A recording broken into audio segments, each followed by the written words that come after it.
Senator Rubio to stand with Barack Obama and Chuck Schumer and support a massive amnesty plan. Others chose to stand with Jeff Sessions and Steve King and the American people and secure the border. And let me mention, this issue is actually directly connected to what we've been talking about, because the front line with ISIS isn't just in Iraq and Syria, it's also in Kennedy Airport and the Rio Grande. Border security is national security. And you know, one of the most troubling aspects of the Rubio-Schumer Gang of Eight bill was that it gave President Obama blanket authority to admit refugees, including Syrian refugees, without mandating any background checks whatsoever. Now, we've seen what happened in San Bernardino. When you're letting people in, when the FBI can't vet them, it puts American citizens at risk. And I tell you, if I'm elected president, we will secure the border. We will triple the Border Patrol. We will build a wall that works, and I'll get Donald Trump to pay for it. I'll do it. Daniel? Thank you. Senator Rubio, please. Yeah, a couple points. In 2013, we had never faced a crisis like the Syrian refugee crisis now. Up until that point, a refugee meant someone fleeing oppression, fleeing communism, like it is in my community. As far as Ted's record, I'm always puzzled by his attack on this issue. Ted, you support legalizing people who are in this country illegally. Ted Cruz supported a number of H-1B visas, the guest workers that are allowed into this country, and Ted supports doubling the number of green cards. So I think what's important for us to understand is there is a way forward on this issue that we can bring our country together on. And when I'm president, I will do it. And it will begin by bringing illegal immigration under control and proving it to the American people. Senator Cruz. Look, I understand that Marco wants to raise confusion. It is not accurate what he just said, that I supported legalization. Indeed, I led the fight against his legalization and amnesty bill. And you know, there was one commentator that put it this way, that for Marco to suggest our record's the same, it is like suggesting the fireman and the arsonist have the same record because they're both at the scene of the fire. He was fighting to grant amnesty and not to secure the border. I was fighting to secure the border.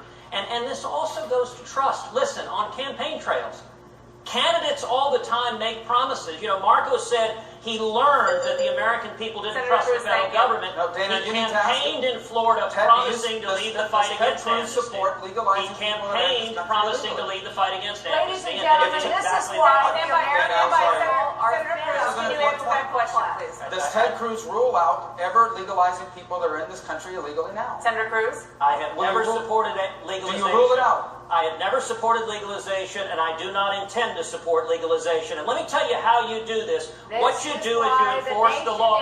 What you do is you enforce the law. Miss Fiorina, please wait your turn. We're going to get to you on this. Go ahead, Sorry, you haven't gotten to me. This is why the nation is fed up with the political class. What you do is you enforce the law. I've laid out a very, very detailed immigration plan on my website, tedcruz.org. It's 11 pages, existing federal law, and in particular the question of what to do with people who are here now. You enforce the law. That means you stop the Obama administration's policy of releasing criminal illegal aliens. Do you know how many illegal aliens Bill Clinton deported? 12 million. Do you know how many illegal aliens George W. Bush deported? 10 million. We can enforce the laws, and if we secure the border, that solves the problem. And as president, I will solve this problem and secure the border. Mr. Trump, you like to say that you restarted this conversation in the campaign. I did. So who do you side with? Who do you side with in this? Senator Rubio or I Senator have Cruz? a very hard-line position. We have a country or we don't have a country. People that have come into our country illegally, they have to go. They have to come back in through a legal process. I want a strong border. I do want a wall. Walls do work. You just have to speak to the folks in Israel. Walls work if they're properly constructed. I know how to build. Believe me, I know how to build. But I feel a very, very strong bind, and really I'm bound to this country. We either have a border or we don't. People can come into the country. We welcome people to come in, but they have to come in legally. Thank you. It's Governor Bush, listening to this, do you think this is the tone, this immigration debate, that Republicans need to take to win back Hispanics into your party, especially states like where we are in Nevada that has a pretty large Hispanic community? No, it isn't, but it's an important subject to talk about for sure. And I think people have good ideas on this. Clearly, we need to secure the border. Coming here legally needs to be a lot easier than coming here illegally. If you don't have that, you don't have the rule of law. We now have a national security consideration, public health issues. We have an epidemic of heroin overdoses in all places in this country because of the ease bringing heroin in. We have to secure the border. It is a serious undertaking, and yeah, we do need more fencing, and we do need to use technology, and we do need more border control, and we need to have better cooperation, by the way, with local law enforcement. There are 800,000 cops on the beat. They ought to be trained to be the eyes and ears for law enforcement, for the threat against terror as well as for immigration. This is a serious challenge, and if we can get it right, yeah, we'll start winning votes again. The real problem isn't anybody on this stage. The real problem is Barack Obama has had 6 years to advocate a position to fix this, and he's done nothing. The Congress has funded these programs of building more fencing and doing all this, and he hasn't done it. He wants to maintain it as a wedge issue, and so does Hillary Clinton. Republicans need to fix it, and when we do, we'll be better off. Governor, thank you very much. Dr. Carson, you recently visited a refugee camp in Jordan, and you deemed it, your words, really quite nice, saying the people there didn't want to come to the United States. Do you think these camps are a long-term solution to the problem of Syrian refugees? Well, it was very interesting having an opportunity to talk to the Syrians themselves, and I asked them, what do you want? What is your supreme desire? Their supreme desire was to be settled back in their own country. I said, what can Americans and other countries do? They said, support the efforts of those who are trying to provide safety for us, including the Jordanians. Of course, they had a brand new hospital, for instance, that was unstaffed because there wasn't enough money to do it. But here's what's really neat. If you go into Hasaka province in northeastern Syria, that's an area that's as big as Lebanon. It's controlled by the Kurds, the Christians, and the moderate Sunnis. And there are airstrips and hotels. You could settle a lot of people there. All we would have to do is be willing to provide them with some weaponry, some defensive weaponry.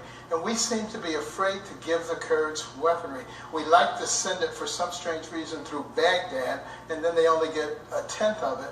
And if we would support them, we have a perfect ideal there. We don't need to set this up as we either take a bunch of refugees who will be infiltrated with terrorists. I guarantee you, for them not to be, would to be terrorist malpractice. And we need to choose the right choice, not these false choices. Senator Paul, you oppose letting in Syrian refugees at this time into the United States. The U.S. has already accepted 2,000 Syrian refugees, including 13 living here in Las Vegas right now. Would you send them back? What would you do with these people? You know, I think we need to set the record straight on this, because I think Marco misspoke about the bill.